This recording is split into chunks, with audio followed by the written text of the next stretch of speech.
Welcome to Rainbow Soul Vodcast, where our Soulstrology comes forward to help you manage your everyday life, with forecasts and deep dives on natal charts and queer perspectives on the planets, transits, and more. A group discussion about upcoming transits with tips on how to read these transits in your own chart. Hollis offers years of wisdom and natal chart knowledge with Bright Hawk's positive perspective and LeKross's inquiry. We offer the complete queer astrology experience. Welcome to Rainbow Soul. Please help us by subscribing, sharing, and commenting and reviewing. You can also learn where else Rainbow Soul is offered on our website at RainbowSoul.show. Hello, everyone. Welcome to Soulstrology forecast for January 9th, right? Through the 15th. Correct. And we welcome you. My name is Hollis Taylor. I'm one of the astrologers here, and you can check me out. I do private readings and those kinds of things, and you can check it out at divineandrogen.com. Hi there. I'm Bright Hawk. I'm a musician, storyteller, astrologer, author of The Dancing Hippo, an award-winning, gender-neutral, beautiful storytelling book, a storybook, a story about resilience, and try not to have that fall on me. And it's probably, there we go. And you can learn more about me at brighthawkproductions.com. And I'm LeKross, master, jack of all trades, a master of none, professional student. Just had 2 books out, The Fool's Journey, Color Tarot Journal, and The Wands. I'm working on the next set. It's a series of 5 books, and yeah, that's me. That's great. Fantastic. And you can get the links to LeKross's books and the link for all 3 of us. You can get our links in the description. And we hope that you enjoy this forecast. And I just want to say that, you know, the intention of this is, it's not so much about predicting the future. It's more about knowing the vibrations that are coming so that you can sort of sail through the week. And so that you can be prepared. Sometimes I find that it's a little bit easier to be prepared, to just kind of to get through, okay, I know this day's going to be rough, so make sure I do my yoga that day or whatever needs to be done so that you can manage yourself in a better way. So I just wanted to say that. Absolutely. I always think that when we look at the astrological weather, the Soulstrology weather, it helps us know how to surf it, know what day has surf, what day is going to be calm. And, it's appropriate to know for you, your map to the stars and how to ride the energy in a good way. So that's our intention, is to hopefully save you some time, eliminate any frustrations we can, and hopefully give you an opportunity to sail through the week. Yeah, 100%. Excellent. All right, Hollis, shall we start with one of your beautiful grounding rich meditations? Sure. Let's take a minute to take a little meditation.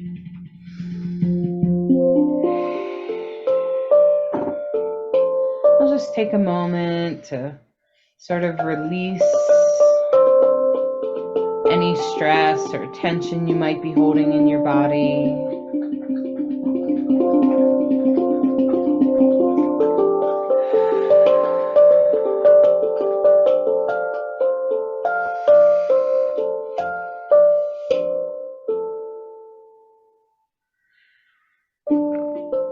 Just allow yourself to float into outer space, to be in space.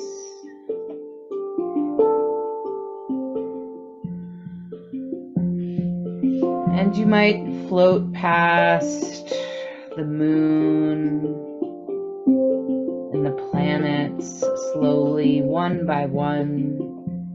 You sort of just kind of float by them and watch them rotate, watch them going around.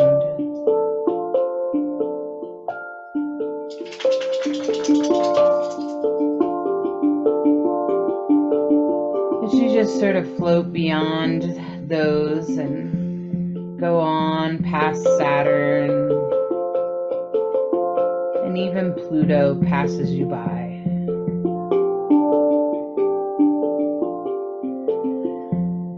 And you start to notice that it's just kind of empty darkness.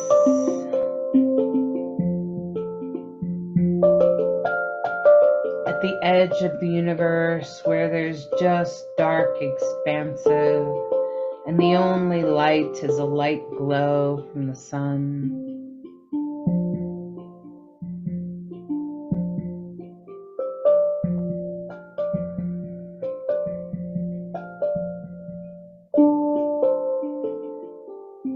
And as you float there in space, you allow yourself to be one with the universe,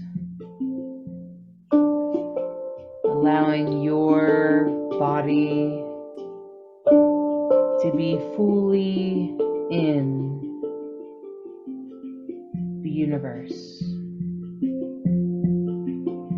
and allow the universe to fully be with you.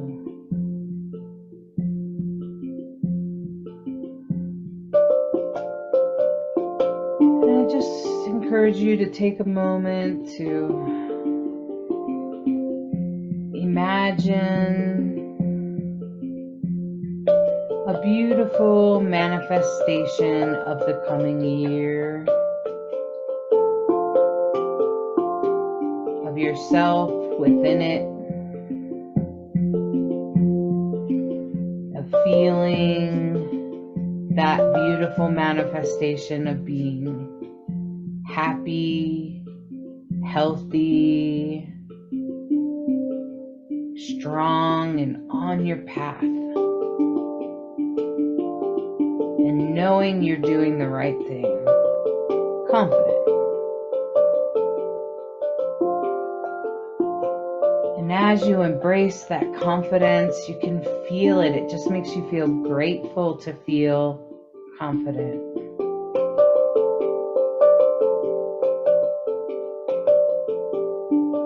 And you can see yourself walking through the coming year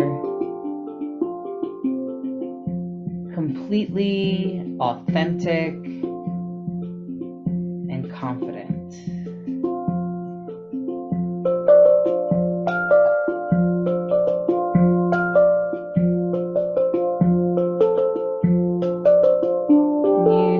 Others loving that part of you, not only accepting it, but loving it, loving your most authentic expression.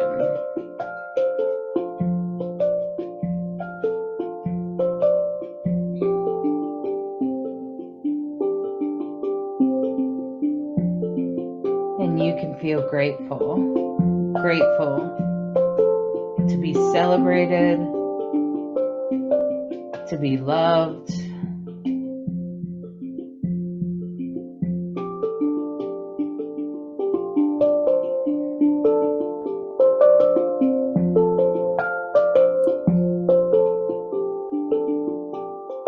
notice that grateful feeling in your heart. Put your hand on your heart and just feel that peace, that warmth within your heart.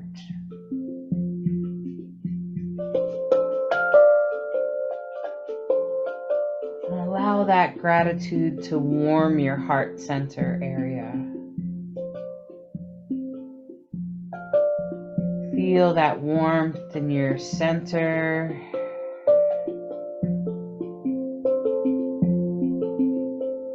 Allow yourself to come back to planet Earth with gratitude and warmth in your heart, leading you in confidence and authentic expression.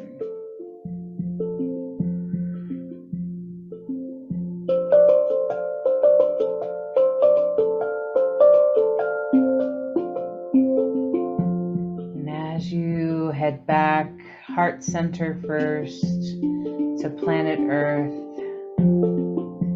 you can feel that you are changed.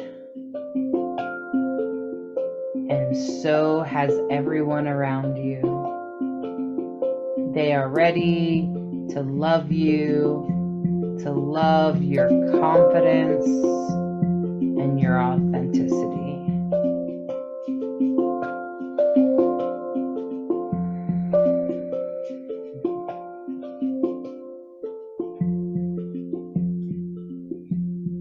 And as you come back into your body,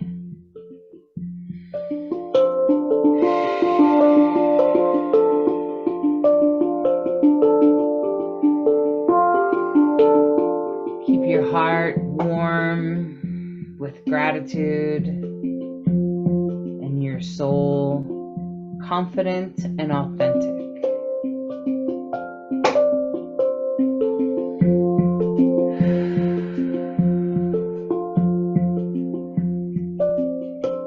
Just take a moment to wiggle your toes and feel the confidence and the authenticity in your body.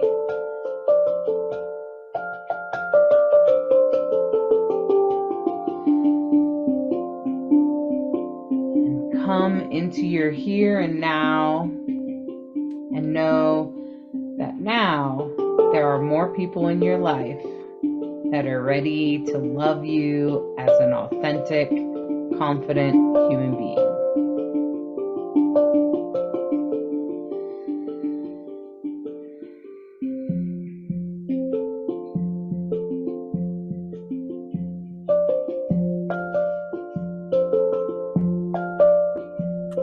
You can open your eyes and become present in your body.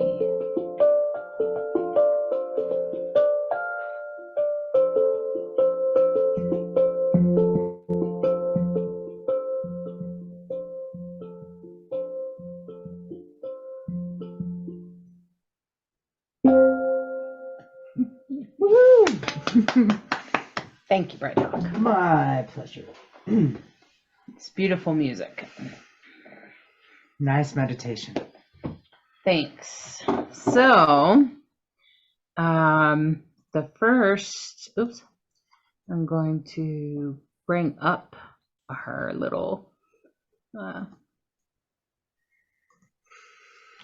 we go. All right. So, bright colors. Jeez. It's actually a theme I just chose. And no, it's like, my. yes, okay, well, you New know. year, new theme. Hey, that's There you go. right. I We're just done feel with like that we whole landed in Christmas Miami thing. or something. Maybe I should have saved it for spring. It's But, all you know, good. It's whatever. rainbows. It's There rainbows. you go. Rainbow Soulstrology. Right. We are thematic. So on January the 9th, which is the beginning of the week, right? It's Right. Monday.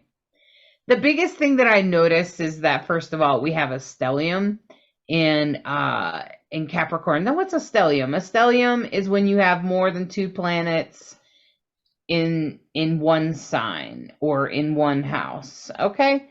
And it like people wonder what it means. It kind of means that all of those planets or whatever, or, you know, if they're asteroids or whatever, it's going to kind of mix it up like a big pot. Okay. So having a lot of things in Capricorn makes me think about the rules. Yes.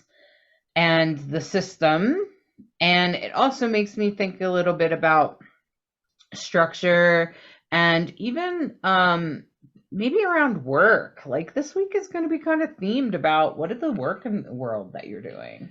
Well, that's very Capricorn, happy birthday, Capricorn, Capricorns.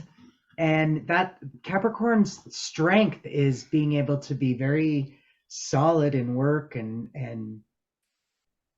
can see the big picture and capable. Yeah, Capricorn has a lot of strength in that way. And also Capricorn can hold a really great structure and whatnot around things. They can put a structure around things at home or whatever they're working in. They can put a structure in it that can really help. It can help feel solid. Help you feel solid in something. So if you're feeling like there's some talk or some movement around structure and things like that, that's what's going on. Now, there are a few squares, mostly with like Mercury squaring these are, the Chiron is the one that I was thinking of, and I'm not sure why I pulled up the MC and the AC. It's not supposed to do that. But Chiron I know is squaring Mercury in this week. Yeah. Right. And so Chiron is kind of Chiron's about our wounded healer, right? So it's sometimes about your wounds, especially childhood wounds or old things, old wounds that now maybe make you act a little differently.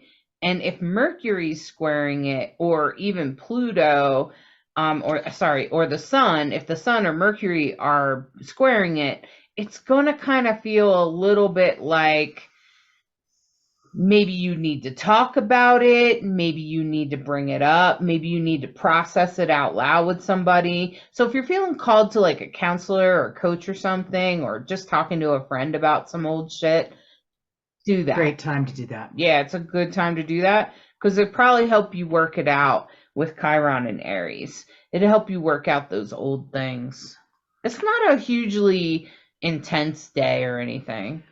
No. It's as the week goes, this is nice. It's nice energy because Monday's the moon's day, and so moon is trining Chiron. So the moon is shining on the healer. The moon is having there's a sweetness going on there, and so Chiron is in Aries is about what are you doing about your health? What are you doing to help others? There's action related to Chiron and Aries. And when you then put it with other things, that it flavors the conversation. So the sweet spot on Monday, if you will, is that trine, moon trining Chiron. The tension, the squares and the oppositions, the moon is in opposition to Saturn. So Saturn, as we know, is finishing up in Aquarius, and Aquarius is across the sky from Leo. So the moon, by the way, is sitting in Leo. It's a waning gibbous moon because remember on the 6th we had a full moon. Now it's the 9th. And so the moon is in Leo. And when the moon is in Leo, it's very affectionate. It's has an instinct for leadership. The Leo moon is exuberant. It's shiny, it's fire, right? So there's broad-mindedness, there's colorfulness, there's appreciation for good time, good things. On the challenge side of a Leo moon, there could be self-indulgence, there could be self-centeredness, there could be conceitedness, you can see that. And the gift in Leo is that shine, that instinct for leadership, that ability to look out for others, to have a really big picture about, and that's what makes a good leader, right? Is somebody who's not myopic, but somebody who can see the big picture and go, okay, so this is what I'm seeing. This is how we could move forward, right? Leo moon is there's a sweetness there. So The waning gibbous moon, a waning moon is always the shedding, right, of what needs to let go, what do we need to clarify. Okay, we're done with that, let's finish the project up and put the stuff away. Any kind of housekeeping, because again, you have all that Capricorn energy, so things like that could be appropriate in a waning moon. So the tension part comes with the opposition to Saturn, for sure. But it can be a conversation too, right? And so, all things considered, it's a gentler day. Things get going, things get heating up, and Monday's Moon's Day. That's interesting. And like from the beginning of the week, this is like a lot of the goose energy because we're still in the goose season. Right? And the stellium, geese are known for always improvement to their nests, to their homes. They're always looking for something to improve. And I found that interesting that stellium is pretty much like, getting things in order, and also with the Chiron, that's a big thing because geese are known to literally, if they see that someone else is ill, like if one of the other geese are ill, or they can't keep up, they will fly out of formation and create a new formation for them and protect them at the same time, which goes into that Chiron. It's like almost like getting yourself out of your comfort zone to help somebody else heal. Mm-hmm. And I think sometimes like it's the wounded healer for a reason, because it's not something comfortable that you want to do. It's uncomfortable, and Right. that's why you're able to help somebody else heal or heal yourself. So I just see like really a lot of the goose energy there on that day. Wow. Yeah. Especially with the Chiron. Yeah. Chiron is. That's beautiful. I love how you brought that story full circle. That's beautiful. Yeah. Because I was just thinking about the goose, and Mm-hmm. yeah, that's beautiful. I didn't know geese did that. Yeah. Right? So that's good that they help each other out, because that's what we all need to do. And I think that's kind of the overall message of Chiron. It's like the big message. So, okay. And on the 10th, thank you very much, LeKross. I appreciate that. The 10th is really, we're having the same energy, with still a bunch going on in Capricorn, and it's kind of quiet. So I was kind of interested to see that it was kind of quiet. I know, right? Well, Tuesdays is Mars's day, and Mars and the moon are having a conversation. It's a square, so there could be some tension around that. And remember, we still have Mars retrograde in Gemini. But guess what? I'm so excited to tell you. The most exciting thing about this week, I can't hold it anymore, is the fact that it comes out of retrograde on the 13th. So I know I have 2 more days, but really, that is the biggest news. It'll be such a flipping relief when Mars goes direct. But on Tuesday, Mars's day, is still a couple more days, just hanging out there in Gemini, so about 8 degrees. So I'm thinking you might be like getting things together and hopefully hoping things will go forward, but maybe dealing with the foundation that has to do with that. Wait till we get to tomorrow, because tomorrow is a beautiful day. It's a light up day. So we're on Tuesday, we have a square to Mars, and we also have a square, it's that same T-square energy with Aries. It's that same multiple planets squaring in Aries. So Tuesdays, it'll have its moments, but it shouldn't be too bad. Wednesday, I can't wait to talk about Wednesday and Thursday. Can we get there now? Come on. Okay, so Wednesday's Mercury's day. Okay, and and I didn't say Virgo. Once the moon moves into Virgo, of course, Virgo represents intelligence and specificity, practicality, meticulousness, industriousness, intelligence, very responsible, very steadfast. This is all Virgo moon positives. The challenge side of a Virgo moon could be critical, high striving, really sets a high bar and is surprised that other people can't perform at that level. Can be argumentative because they're usually right. Can be a hypochondriac. But really, a Virgo moon is a thoughtful approach to life. A thoughtful approach to life. I think that summarizes it the best way. So, Wednesday, Virgo moon, check it out. 3 grand trines. Yeah, Barbara. And that's like blessing, blessing, blessing. You have so many blessings. Everything's going right. It feels so good. Plus a yod, which is a finger of God. And the pointer, if we were showing you the visual, the pointer is the moon. So the moon in Virgo, thoughtful, practical approach to life, right? So we have a lot of trine energy, which I'm going to let you talk about. And the other thing that I would say about the trines is that they're all earth energy. So grounded, practical, structural, planning, grounded, earth, right? Mm-hmm. And the earth signs, of course, are Capricorn, Taurus, and Virgo, of course.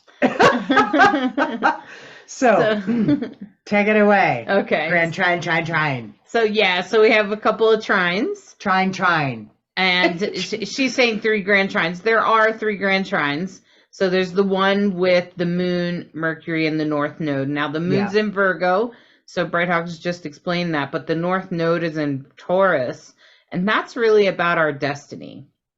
And, right now the destiny is still trying to unwind. Because I believe that when the nodes are typically in retrograde, okay?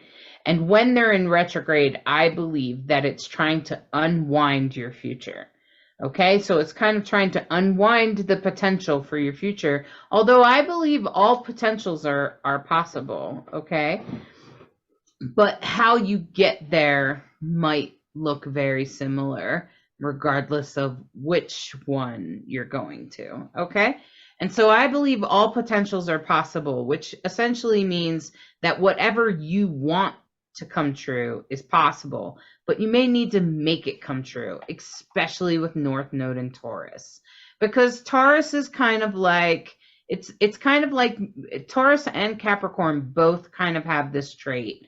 And Virgo does a little bit, but Virgo is a little bit gentler about it. But the trait is essentially, if you want to get to the end of the line, if you want to get to your goal, you're going to have to walk there.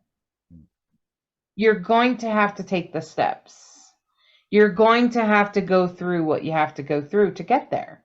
That's going to mean jumping over that hill and ducking under that and going around that and building this so that you can get across the water. Whatever it is, okay, that's what North Node and Taurus, I feel like, that's especially what it's asking you to do.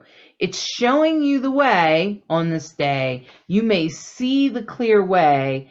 And Mercury and Capricorn could even inspire you to talk to somebody about it, like a friend or somebody else that's involved in your dream or something like that. But it's going to help you come together in a way of really seeing this dream, which is really good for this year. Great way to begin the year, to start manifesting these destinies and these dreams. Because when Saturn does move into Pisces, it's going to help sort of solidify those dreams, okay? So play with your dreams. Allow your dreams to come forth, because you're going to probably feel them on this day, especially also with the yod pointing at that moon in Virgo. But it's going to probably be in a more practical way. Like, I would really like to do such and such for a living. I think I'm going to probably have to get this certification. or get these things set up in my business to make my business run a little bit smoother so that I can focus on my customers instead of scheduling them. Right? Okay. And that's like some of the things that I try to help, like psychics and stuff. You don't want to be having to, if you're a psychic or a coach or something like that, you don't want to have to be messing around with scheduling and collecting money. You want to be just focusing on your work. And that's what that yod's going to help you do. It's going to push you towards that, and it's going to pull from whatever your belief systems that are keeping you from doing that. With Venus in Aquarius, it could really push you to think out of the box with that yod. And the other grand trine is very similar because it's all in the earth signs. So it's going to help you set up a foundation, a system, a way of doing things. And so on this day, on January 11th, I'm going to say if you have contracts, if you're like, oh, Hollis, I was trying to wait till Mercury came out of retrograde to sign that contract, but it's not always that black and white, meaning if you really had to sign a contract during Mercury retrograde, do it on this day. I would do it on January 11th, especially if you're seeing that you've been working on this for a long time. You're like, well, I've been working on this for a long time. Finally, I can sign the contract and we're in Mercury retrograde. I'm going to say, give it to the 11th and then do it then. Okay? And there are a bunch of us who have Mercury retrograde. So, again, could be that perfect window. Mm-hmm. This is a perfect window to go ahead and commit to those things or allow things to fall into place, especially if they have something to do with your structure or the way things work for you, especially around work. Great. Okay.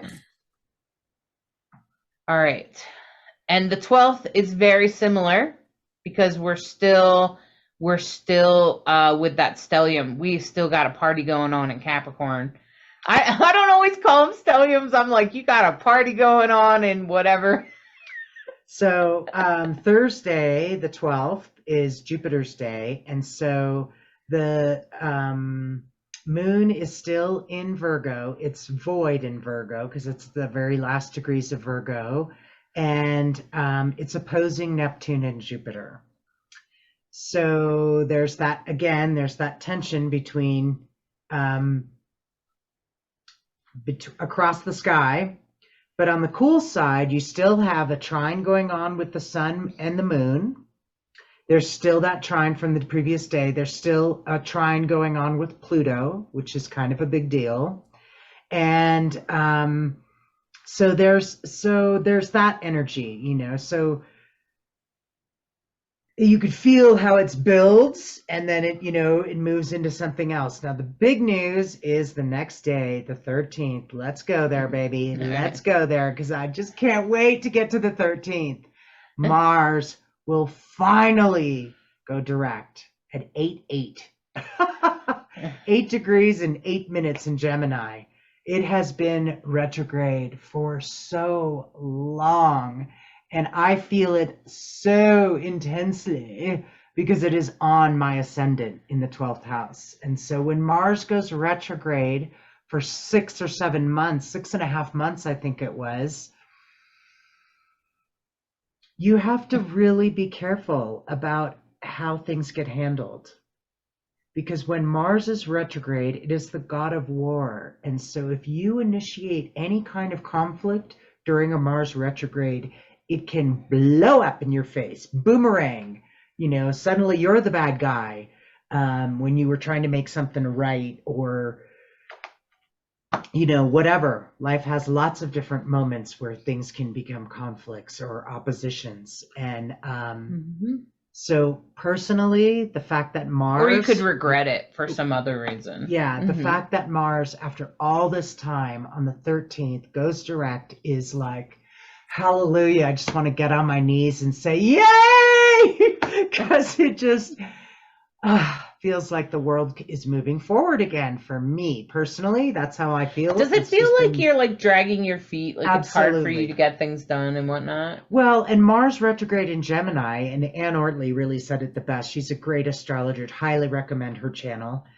Anne said, just expect to do everything twice. Like the whole last 6.5 months has been nothing's going to work the first time. Just get used to it. Don't take it personally. Try not to freak out. But by the way, this is going to happen.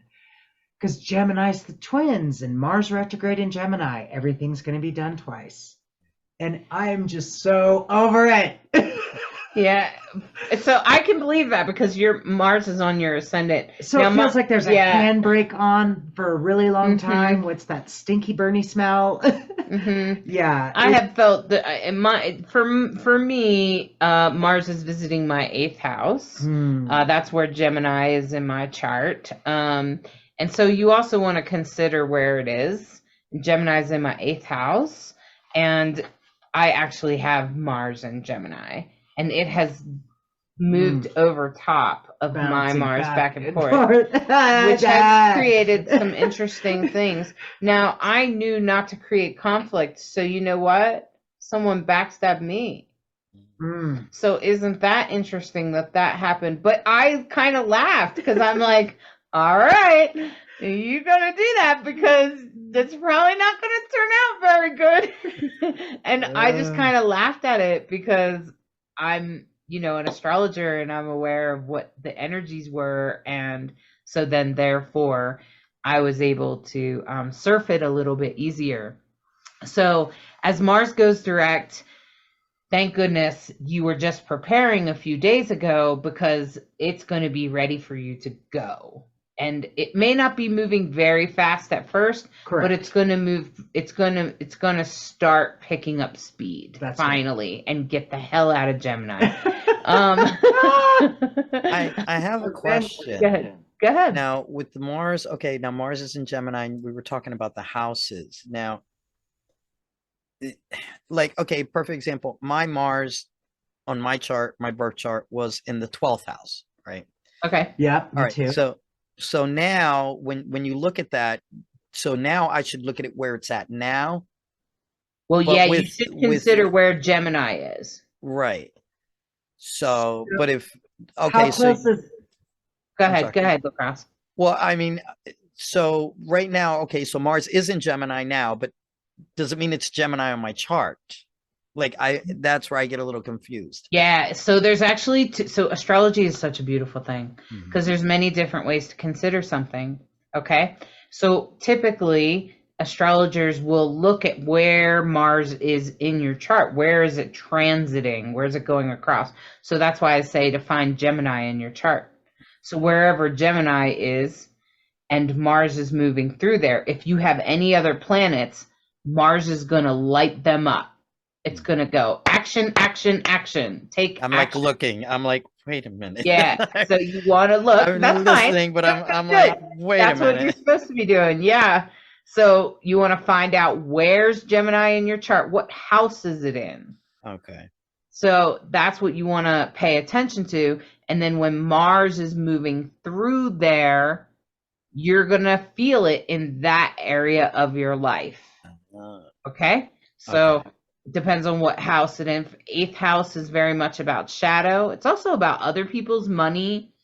It's about the occult. And the people that backstabbed me were part of the occult and psychic, part of the psychic community. And it was fine that they did it because I knew they would regret it when it was over. And so, and they already are. And so that going through, was like, heads up, Mars is going to do this dance in Gemini back and forth like this. And so even if you have no planets there, you're going to feel it at least in that area of your house. Probably not as intensely as me, right? Because I have Mars there. My Mars is there. So Mars is moving over top of my Mars, which means I'm probably going to experience it pretty intensely. Now, Bright Hawk is talking about a slightly different way to do things, which is to consider where your Mars is. And when a planet goes backwards, it could make that area. So you said it's in the 12th house. Yeah. Is it on your ascendant or is it just like in the middle of the 12th house somewhere? It's in the, my ascendant is Virgo. But my Mars Okay. is in Virgo in the 12th house. Okay. So So as long as Mars is not within 8 degrees of AC, do you see the AC on the left-hand side of your chart in Virgo? It's a yes. little line and it just says AC and it has a number next to it. Right. Yeah. So as long as Mars is not 8 degrees away from there, it's not on your ascendant. If it's within 8 degrees, then you also have Mars on your ascendant. Okay. So is it within 8 No, degrees? it's like Mars is like 1 degree, Mars 12th house, and then my ascendant is 17 degrees. Oh, okay. Virgo. So yeah, so it's far enough away. So for you, you would both probably notice it because I think your ascendant is still in the 12th house. Very. And so when it's in the 12th house and Mars, when it goes retrograde, not so much that it's in Gemini, but the fact that it's going retrograde is going to make it feel like certain things that have to do with the 12th house are hard, like self-sabotage. So you might find yourself procrastinating or putting things off or getting or finding it hard to get going on things that you want to do. And you may find yourself sabotaging yourself. You may also find psychic abilities and stuff like that a little harder to take action on. Okay, because the 12th house rules psychic abilities. And it, and isn't Virgo to Gemini, isn't that a 90-degree angle? So it's a square. So at different times it was squaring. When Mars was going back and forth in Gemini, it was squaring our Mars in Virgo. Probably. Okay. Yeah. And because it's a certain amount of degrees away, and that's seen when you look at your chart, when you look at the transits within your chart. Right. And that's something that, you get to look at when you start to get to know what's going on. So for everyone, though, Mars is in Gemini and it's moving around. It's going forward, it's going backwards. And so that's what kind of makes you feel like, especially Mars is about action. So when it's going forward, we feel compelled to do things. But when it's going backwards, we're dragging our feet. And like, do we have to do Christmas? Right? Okay. Shit like that. And then we may also feel like there's two sides to us. And we may lose our temper. And so you got to pay attention to things like that too. For sure. So, and I think with Mars going direct, people should start feeling like, finally, I can get this going. I've been trying to get this going. And that's like, I know that's been a frustrating thing for me, trying to get things going. And it's not even in my 12th house. It's just in my 8th house. But it has been making me review some of my shadow pieces. Okay, because it's Mars and Gemini. And 8th is shadow. Yeah, and 8th is shadow. So it's making me review some of my shadow pieces. And but it will depend on your tools to deal with that. 20 years ago, I probably would have had a meltdown. But I'm 47 years old and I've learned a lot about trauma and I've learned a lot about shadow. So now I tend to be more compassionate and kind to myself. And I tend to take it slow. I don't tend to react to anything. I tend to wait and see what happens and see if that feeling will just go away. And sometimes it does for me, especially if it doesn't really matter. Like if it's a small, stupid thing, because I noticed with Mars and Gemini, a lot of small, stupid things came up for me. Well, that kind of talks to the Grand Trine in air, which the Grand Trine in air, there's an opportunity to rethink what's really important. What do you really value? Who do you really value? Who are you in relationship with where you're like, I really value this person, or I don't. This person doesn't seem like they value me at all. I always feel drained when I'm done with them. So that Grand Trine in air is an opportunity to really think about your values, because we have the moon is now moved into Libra. And Libra is all about fairness. Libra is, let me just talk about that for a second. Libra is artistic beauty and adaptability, creative, charming, good-natured, very diplomatic. The challenging side of Libra can be indecisive, self-indulgent, frivolous, changeable. I might want this and I might want that. But the real gift in Moon in Libra is an instinct for fairness and an artistic vision. And the Moon loves that. There's beauty in that. There's balance in that. And so we have this grand trine in air and that beautiful Venus energy, the trine in Venus with the trine and Mars is in there too. So there's a real opportunity that can be a real blessing about taking time to think about things, and you might be surprised. You might find yourself thinking differently about things. Mm-hmm. And, there is a T-square with the Moon and Mercury and Chiron, but I'm not too worried about that, because to me that I see that T-square and it says, let's have a conversation. And it's, we've been having that conversation, the Moon, Mercury, Chiron, it's a good time to think about your healing. What do you need? Ask for support. Be clear about asking for your boundaries and stating what your needs are and what's okay, what's not okay. So and Jupiter's going to amplify, right? Jupiter is the great amplifier. So again, what I would say, if I haven't said it already, make sure that you're mindful about what you're thinking about, that you're filling your head with good thoughts and dreams and visions, and not letting yourself go down dark holes that don't get you anywhere. Worst case scenario type of thing. Yeah. Mm-hmm. Because, we can all awfulize at different times in our lives. And I think this is a time for dreaming. This is a time for, I didn't know what I didn't know X number of years ago. And now that we're here and now, what's right? What's true? What's real? What's authentic? What's now? So, a lot of energy. I think it's some real positive energy and opportunity. And So, and you might also want to take a look at your chart and find out where Aries is. So where's Aries at?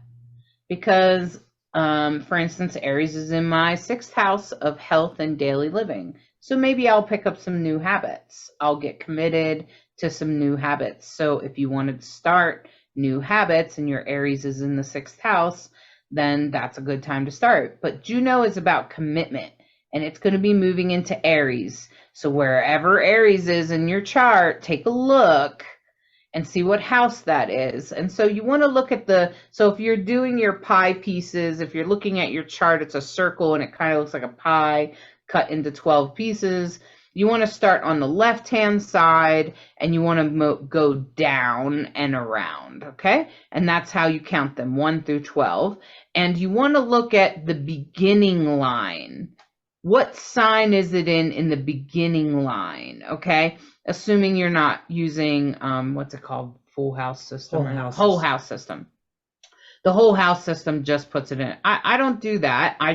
The generic one, if you're using astro.com to get your chart, it's going to just show you like the beginning, the first line of the piece of pie is going to be in a particular sign. And that's the sign that mostly rules that house for you. Okay? And not that it won't have a mixture of any other signs that might be in there. Some people have a bunch of stuff and that can get more complicated. But for the most part, you'll just see like mostly one sign in there.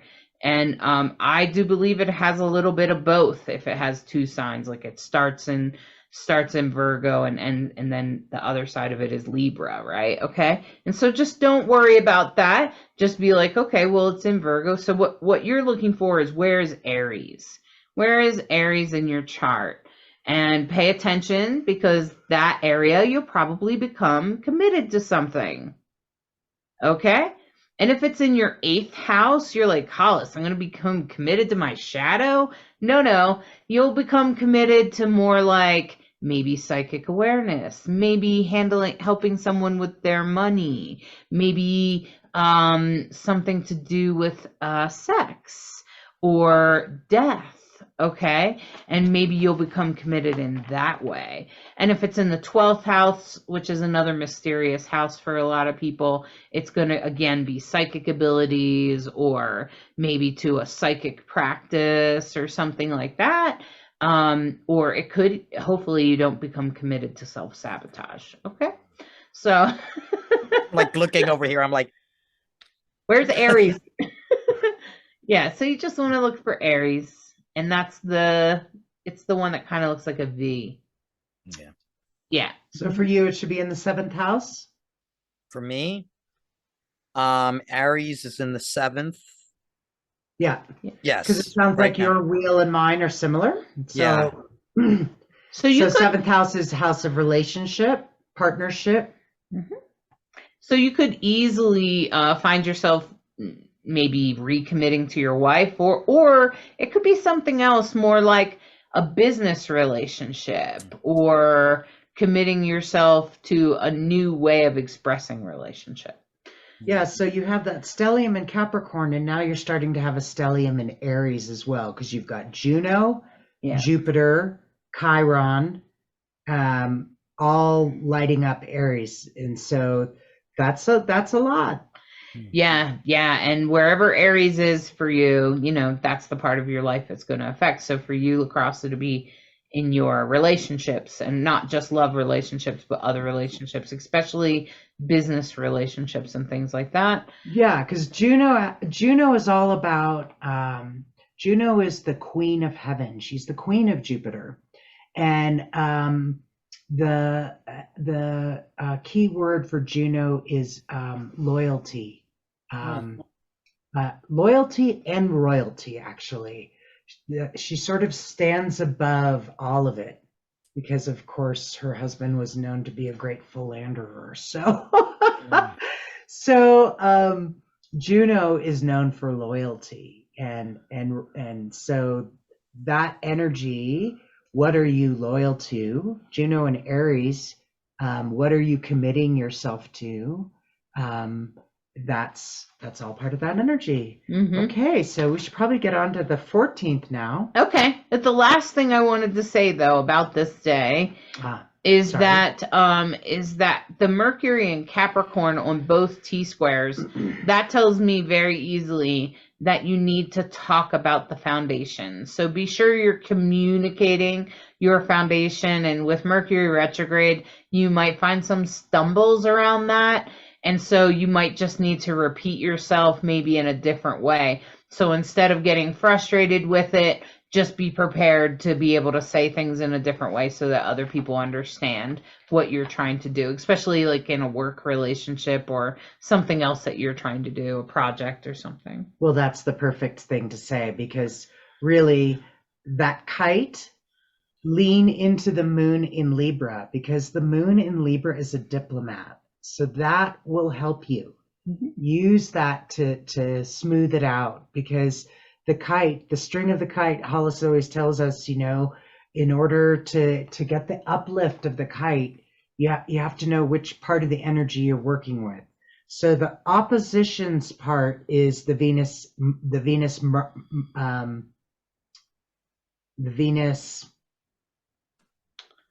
Mars, Mercury. Venus opposite Mercury. What is, I wrote the symbols, I didn't write the thing. Venus, that's Mercury, right? Or Mars? That looks like Mars to me. Okay, so the broad part of the kite is Venus Mars, and Chiron's at the tip, and the kite string is the moon. Mm-hmm. So when we want to find that uplift, find that updraft, you want to lean into that Libra, which can be really perfect to help bring balance to the situation. Mm-hmm. To get the lift.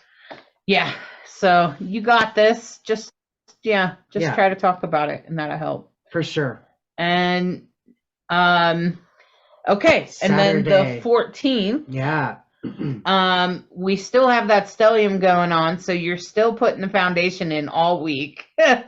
So this is really about coming up with a good system this week. And we do have a T-square. That's actually not accurate. I'm sorry for it being there, because if it brings in the MC and the AC, I have to tell my chart not to do that. And the MC and the AC only apply if I'm doing a natal reading. So if it was your natal chart, your MC, so here's a teaching moment. An MC is what you bring to the world, and that's at the very top of the chart. Okay, so this is going to be your career. It could be other things you volunteer for or get involved in. So that would include like drag or activism and things like that. Okay, now right at the bottom of the chart, directly across from the MC, is your IC, which is the most intimate parts of you. Now, when you see that on someone's chart, go slow, go gentle, especially if they got a lot of business down there, because that is the gentle sides. And then, so you got the line going up and down in the circle, and then you have the line going across. And on the left-hand side is the AC, and that's your ascendant. And that's what we call your rising sign. And boy, is that important. Christopher, I want to get Christopher Renstrom's book. He just released a book about the rising sign. He is pretty sure he's queer, astrologer.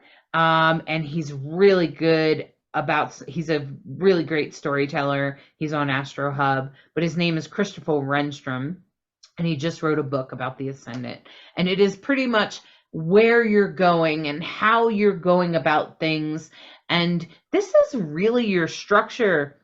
This is how you do things. So Uranus is on my ascendant, which is kind of what makes me a Uranian, which is very queer, okay? Which is non-binary, okay? And there are a lot of us queers with Uranus. And in fact, somebody said to me, and I've looked at numerous non-binary identifying people with Uranus on their ascendant. It also makes us a little bit more like ahead of our time, okay? And it can also make us, every time we go into something, we feel like we have to revolutionize it, which isn't really helpful. It doesn't always make us feel welcomed, and people aren't really happy to have us around all the time, okay? Now, there could be other planets there, and you're going to lead with those planets. So Bright Hawk has Mars on hers, so she tends to go very quickly. And she also sometimes has a hard time with patience. It's time to wait in line, and she's not really ready to do it. And I just laugh and go, okay, because whatever to me. And I just recognize that we're all individuals. We're all unique, and we're uniquely made this way. And so directly across from there, so you got your ascendant on the left, and on your right, you have the descendant. And this is who's attracted to you. This is your polar opposite. Now, this is a hilarious thing to me, because for me, I tend to see this side as, yeah, they're totally opposite. And it's a challenge for me to accept those people that are complete opposite of me, where I tend to change quickly and tend to be ahead of the times.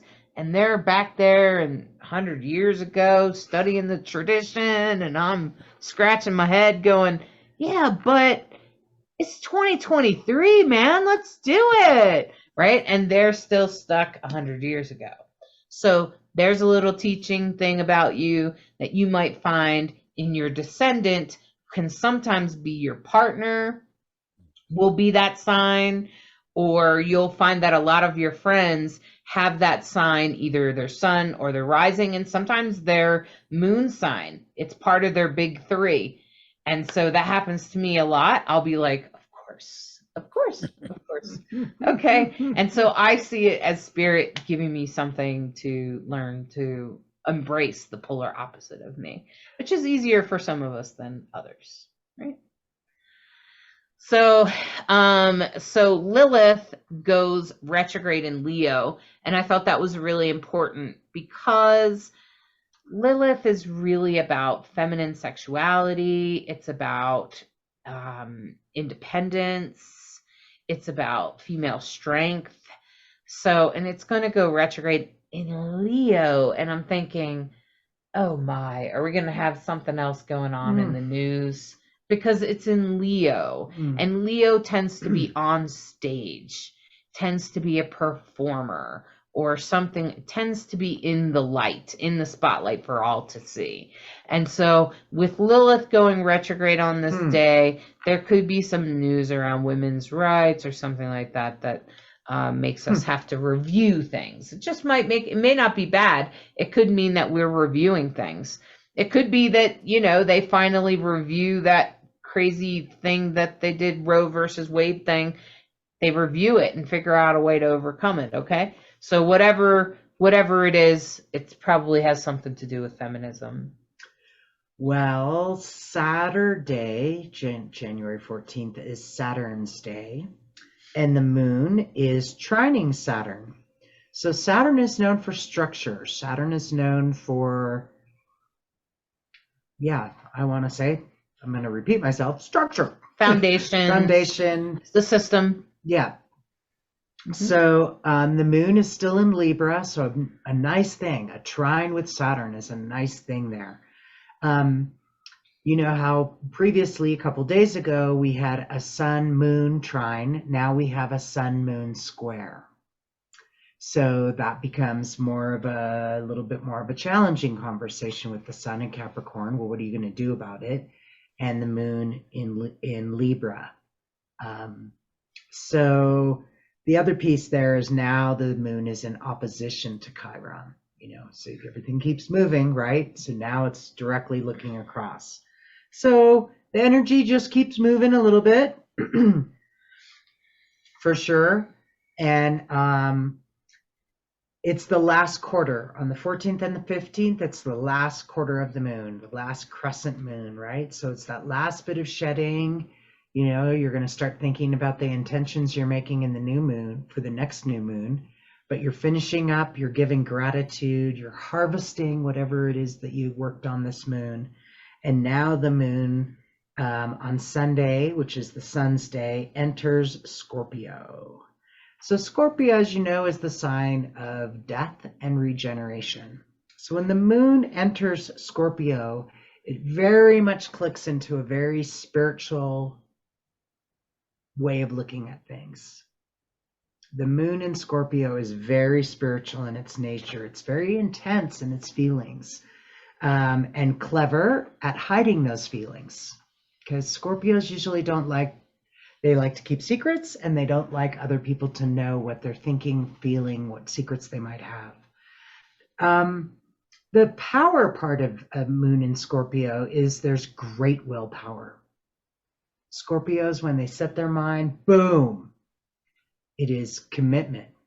Also intuitive and truthful. Yeah. Sensuous, flair for influencing others for sure. Scorpio is Scorpio moon, let's be very clear, is imaginative, determined, ambitious. And like I said, Scorpio moon, it's going to be intense feelings and emotional. On the challenge side, can be obstinate, it can be secretive. I think I just said that. Jealous, resentful, and domineering. So, you know, there's always a range. We're always talking about a range. But the thing that I would say more than anything is the moon in Scorpio is spiritual. And that makes me think, though, it makes me think about this, the North Node and the South Node in Scorpio and the North Node in Taurus, because they're going to start going forward. And so when I think about the nodes, and I'm looking forward to my node class that I'm going to take, but I've taken a few classes about the nodes. I find them fascinating because they sometimes line up in a certain way when people pass, like at the end of people's lives, especially if it's like a natural death. Usually suicide is not helpful, by the way. You usually end up having to come back and do it again, just letting you know. So suicide's not really a smart idea. You think you're going to be done, but you're not. And so what usually happens if a person dies naturally or from like an accident or something that was kind of out of their control, the nodes line up. Sometimes it will line up on their ascendant, the north node. Sometimes if their south node, if their death had something to do with their past life. And so that's why the nodes are fascinating to me. And so I think about, okay, so what happens when the nodes go backwards? When the nodes are usually going backwards, well, it's unwinding our future, right? And it's kind of winding up where we came from, right? Because the south node and the north node are always in opposition to each other, okay? And they're always pushing on each other. And so when in their normal direction, the north, they're retrograde. So that makes me think the south node is kind of rolling up your scroll to send to send to your records, and the north node is unwinding your future. Okay. Now, when it starts to go forward, I feel like we have to go back and review.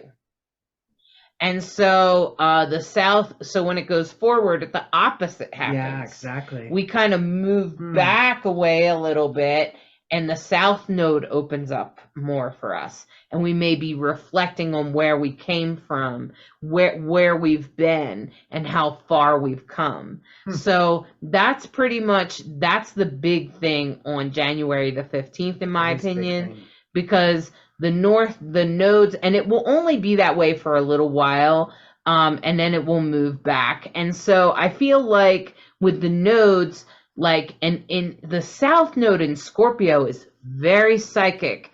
So if I was going to suggest that you were doing a past life regression to get in touch more, I would suggest that you do it on this day or forward from here. So the 15th, the 16th, the 17th, that weekend, I would do it around there, just to, like, especially with Scorpio, because Scorpio is so psychic and it's very good at getting to the root of something. So if you have something going on that you're like, I think this is a past life or something, then you want to go ahead and review those records. This would be a good time to do it. So I even do some of those types of readings for people, to help them get in touch with those records. There's a belief system in that somewhere in the universe there is sort of a record of everyone's past and future lives. Okay.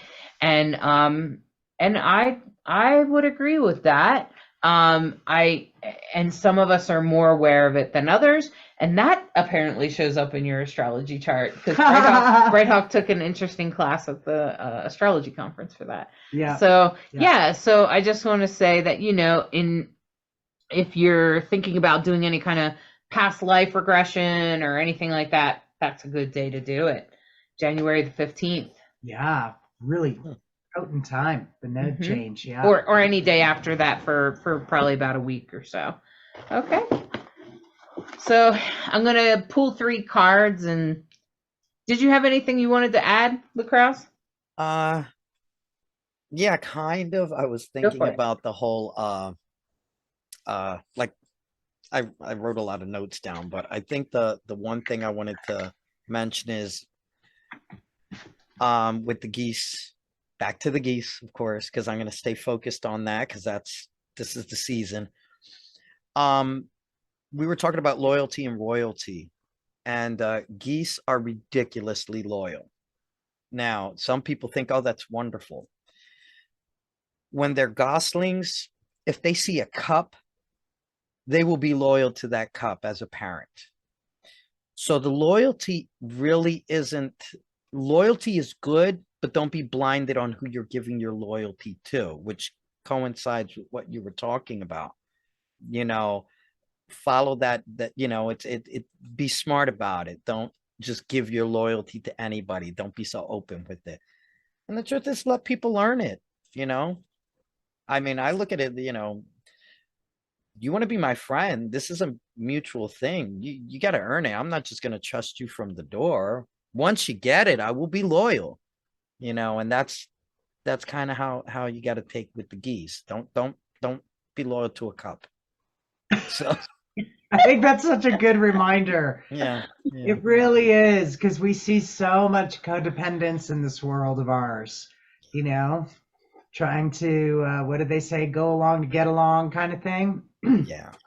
And then you end up loyal to a cup. Yeah. Yeah. And maybe it would be better to just walk away before it goes bad. Mm-hmm. Yeah. I've tried to find that sweet spot. Walk away before it gets bad. How do you walk away before it gets bad? And so that's kind of something I've tried to pay attention to. Yeah.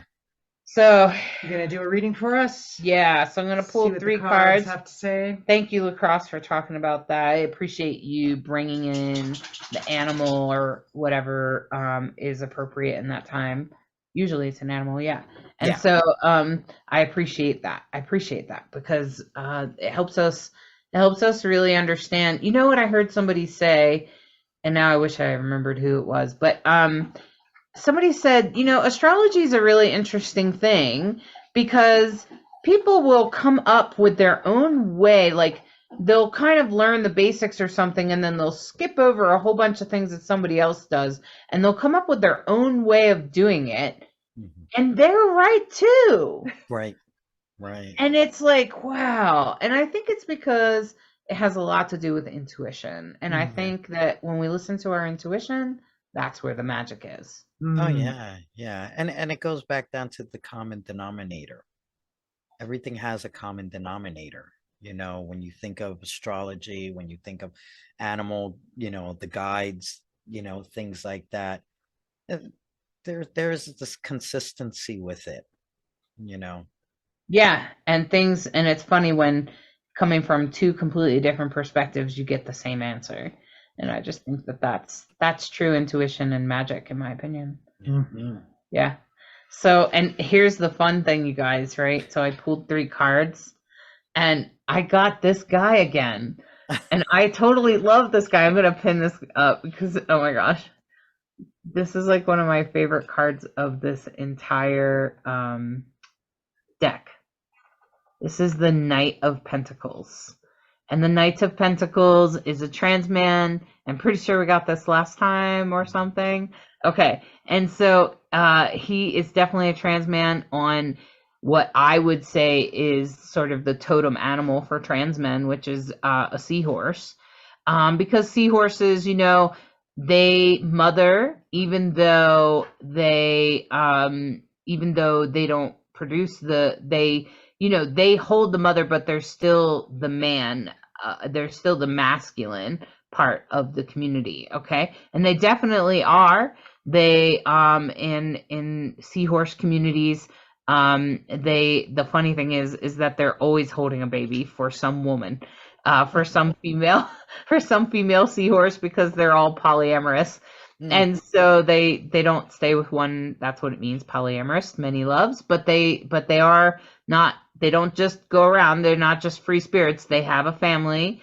And so there could be, 6 to 8 males for 3 or 4 females or something like that. And she'll produce the eggs fairly quickly and put them within the males. And the males will have to go around and raise these babies until they're done. And that's why I find this card beautiful, because it sort of represents Transmen in a really special way. And the other beautiful part about it is that you can see that this sort of very noble creature also has a transgender flag around their neck. And you can see that there are like jellyfish around them, and there's a lot of support behind them with the ocean and the the plants from the ocean. And you can see that their shield here has the symbols. You can see that the one that's landed on his arm is definitely the of both. And on the bottom is the female symbol, and then the male at the top. because it's definitely a matter of both for this creature. And so I love this card. It is very much about having the foundation, having the nurturing ability, and the ability to hold and go forward as a knight, meaning with strength, meaning with force, with determination. And this is a reminder of what we have had in the past regarding that kind of energy, especially if you are a trans man. This is meant to speak to that part of you, and also to speak to the part of you that is as much nurturing as it is a force heading forward. And so so to hold both of those energies within one, and that's really the entity of this, and the resources to do so. So that might be the resources to hold a family within, or hold that nurturing ability going. And so this is to remind you of your strength and your ability to hold things and go forward with them. Even if you're not a trans man, this is a reminder that we all have a part of us that has the resources and the abilities and the support to go forward in a nurturing way. It's definitely more on the nurturing side. Now, the next card is the right now. So this is a reminder of what's happening right now, and this is supposed to be a beautiful week, and this card just aligns with that perfectly. It says this is a beautiful week, you're getting things done, things are coming together. Look at this, you're manifesting your life's dream.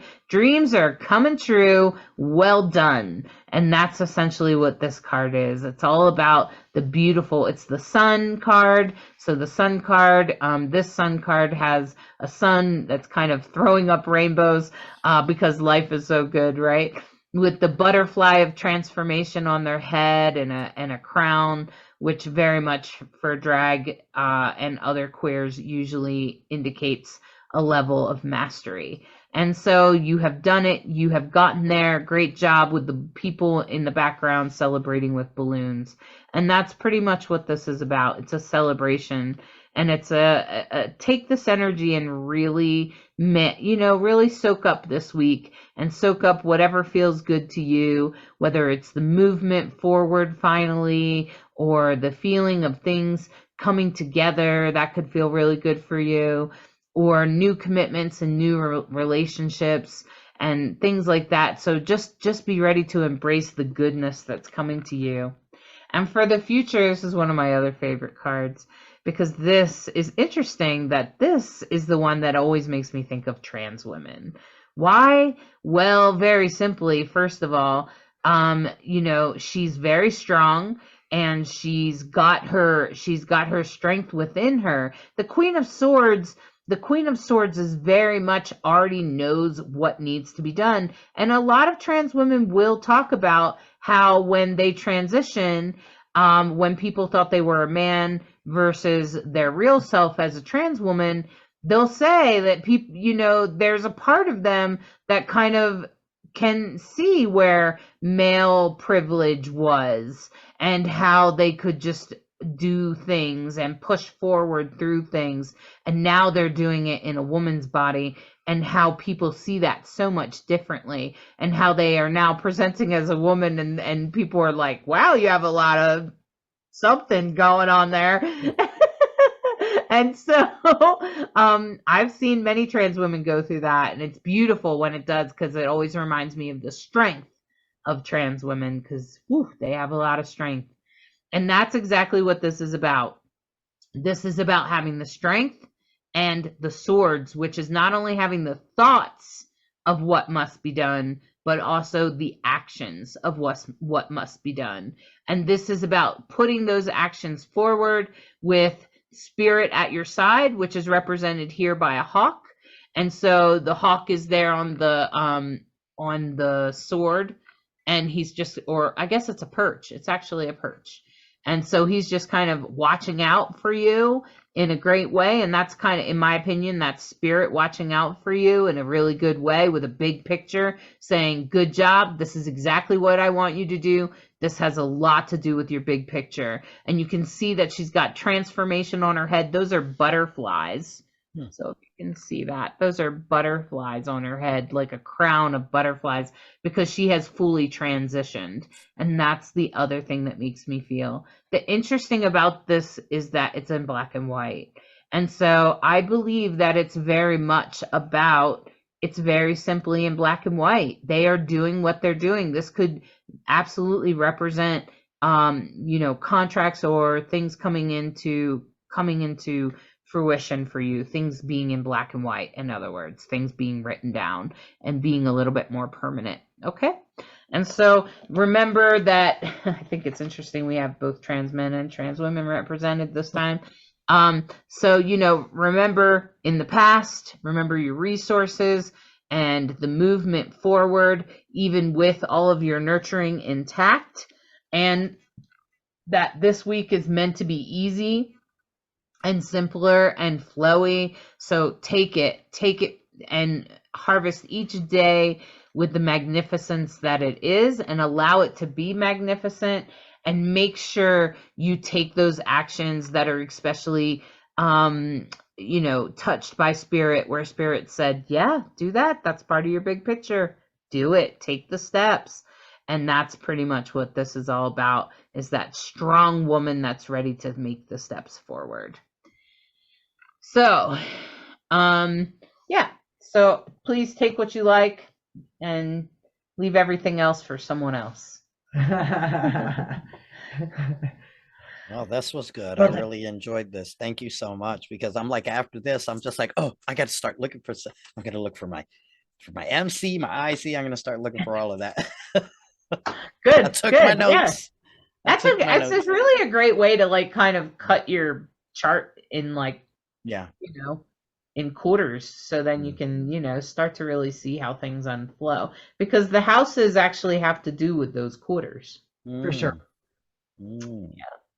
And so it can help you memorize and understand the house system. Yeah. So the houses flow into each other, and they definitely have a lot to do with those 4 points. Because like the first house is your identity, right? And your ascendant is the first line of the first house. And that's how you do things. That's how you live. That's how you are, right? It doesn't necessarily mean that it's all about you. It just means that that's you, of who you are, is more defined than maybe somebody that has an empty house. That's all. And it starts to get, the detail starts to get more and more interesting as you get down farther into it, because what you start to realize is there's a difference between your ascendant in the 12th house versus your ascendant lands in the first house. Because remember, it's going to be right on that line. It's going to be either a small number of degrees on either side of that. So I've been learning about that because of that 12th house stellium, and I've understood stuff this week studying about Mars and what that meant. I guess the last 2 weeks. That led to major ahas about, that's why I have no freaking patience. I've given myself a really hard time about that my whole life. Yeah. The bottom line is that's just who I am. I'm just not a super patient person. Yeah. It's just when it comes to that Mars. And so I have to lean into something else if I want to find my patience. Which the Virgo, the 12th house Virgo, can be very patient. Yeah. Virgo has a lot of stamina. So yeah, there's all these different ways of looking at things. And I think I've said this before on the show. I learned so much from one of the readings that Hollis gave me for my birthday many, many years ago. And God, it was probably like 10 years ago. Yeah. Wow. And it was such a gift, because there's, I have a freckle on my arm and I've been trying to rub it out for the longest time. And finally you go, oh, that's just part of me. I should stop trying to rub that out. Yeah. And then, not only stop trying to change what's core in you, but really making friends with all of you. It sounds so cliche, but it really isn't. The more we can make friends with all of us, the good, the bad, and the ugly, the more we understand who we are, why we came, and what we need to learn in this lifetime. We all have our uglies so we can learn. If we don't get challenged, we never transform.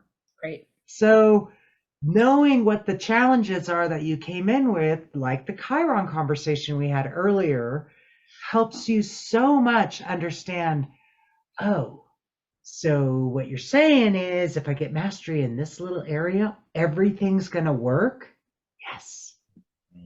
Like, we don't like to, get into the muck, but that's usually where the gold is. There's something about being willing to do the work. We've said it so many times with Saturn, Saturn is the task master. You must do your work.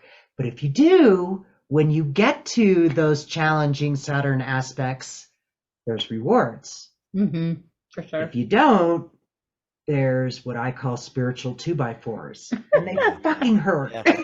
Yeah. And we've all been hit by one usually in our had Saturn it, returns. so we'd rather not, 100%. Yeah. So it's a great week, especially with Mars going direct. What a blessing. What a blessing. Oh, I love it. I'm so grateful. Yeah. Thankful. All right, friends. All right. Well, we appreciate you. Please let us know what you think. Please let us know any questions. We'd love to answer your questions, and we'd love to address them. I'm happy to try to answer your questions about your chart. Just post them in the chat below, and I'll do what I can to try to answer your question. And subscribe. Please hit the little bells or whatever it needs to so that you get notifications of our next post. Okay? So enjoy and thank you. Thanks so much. Thank you, everybody. Have a great week. Bye-bye. Thank you for listening to this week's Soulstrology and subscribing, liking, sharing, and reviewing. We hope you enjoy this dose of Soulstrology and encourage you to embrace the week ahead with an open mind and heart so that you may integrate the deepest of lessons from the stars. Take a moment to step outside and honor the planets, stars, and moon in the sky with your heart. Integrate the messages that resonate and leave the rest for someone else. We deeply appreciate each and every one of you. Always remember that you are a perfectly unique human with an exclusive star map of your destiny, your soul purpose, and your heart's desire. Thank you again for tuning in to Rainbow Soul.